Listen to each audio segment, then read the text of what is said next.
Hello everyone, welcome to another Journal with Me video. Today I'll be working in the journal I created in my last video.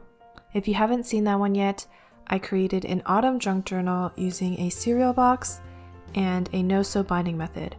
I've really been enjoying working in this journal so far. So the first thing that I wanted to do is create a title page for my journal, and I kept it pretty simple with a title that says Autumn 2019. And I felt like the two patterns on the inside cover and the first page were both pretty busy, so I wanted to try and soften up the pattern by covering it with a piece of semi-transparent tracing paper. Then I created a collage using a piece of craft paper, and I decorated it with some washi tape and stickers. Typically in my junk journals, I don't work on the pages in order, and I also don't work in chronological order. In this case, I did start out with the first page, but usually I'll just work on whatever page is inspiring me or whatever page I feel drawn to in the moment. Recently, I've been struggling to journal and create as much as I would like to. I think it's because I've been pretty busy at work recently. I do work full-time, and the months leading up to the holidays are the busiest for me. So when I get home from work, I feel like I just don't have any creative energy left over.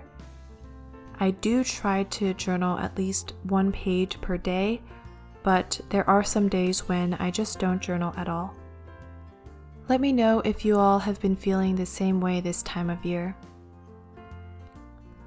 For this video, I've been filming all of my journaling sessions throughout the week and then collecting all of the clips together at the end of the week.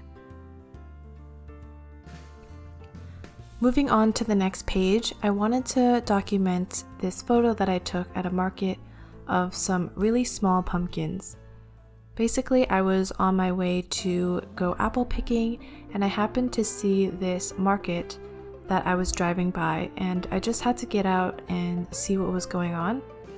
So it was one of those spontaneous moments that I felt like documenting in my journal, and I just journaled about the events that led me to taking that photo. This next page that I'm working on was originally a brown paper bag. It was actually a shopping bag that I cut up to use as a page in my junk journal. I really like including items that otherwise would have been thrown out and turning it into something creative and meaningful. So right now I am gluing in a leaf that I picked up on one of my hikes. I've really been enjoying hiking recently, especially during the fall. It's a very fun and healthy activity, and I love to see all of the leaves changing color. Hopefully I'm not the only one who does this, but I like to pick up the leaves that are falling from the trees.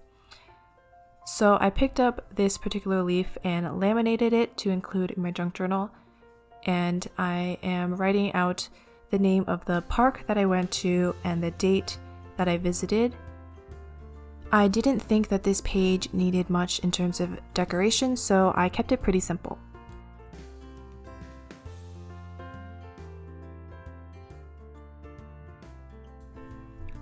On the opposite side of the page, I have a piece of tracing paper that is laying on top of this red floral image, which is a photo that I took last fall.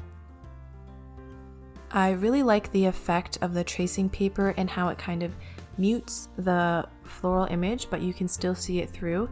And I felt like I needed to add a quote on that page to kind of finish it off.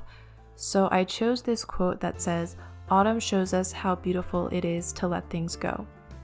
This quote is basically a reminder for me to stop worrying so much.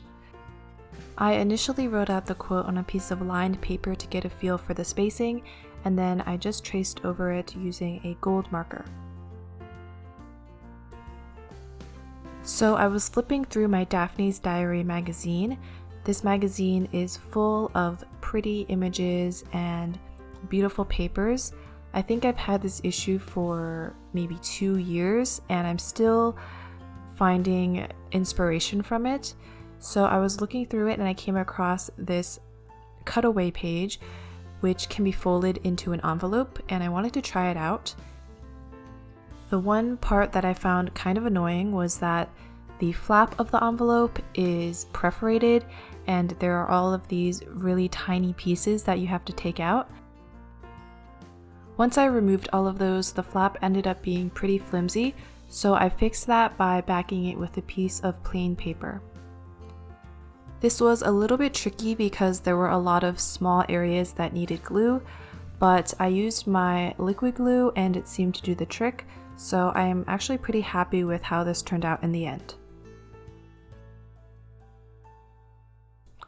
The last thing that I had to do was close up the envelope by gluing down the two flaps on the side. And now I have this really cute tiny envelope to hold small little notes, and I put that in this pocket that I created out of an 8x8 scrapbook paper.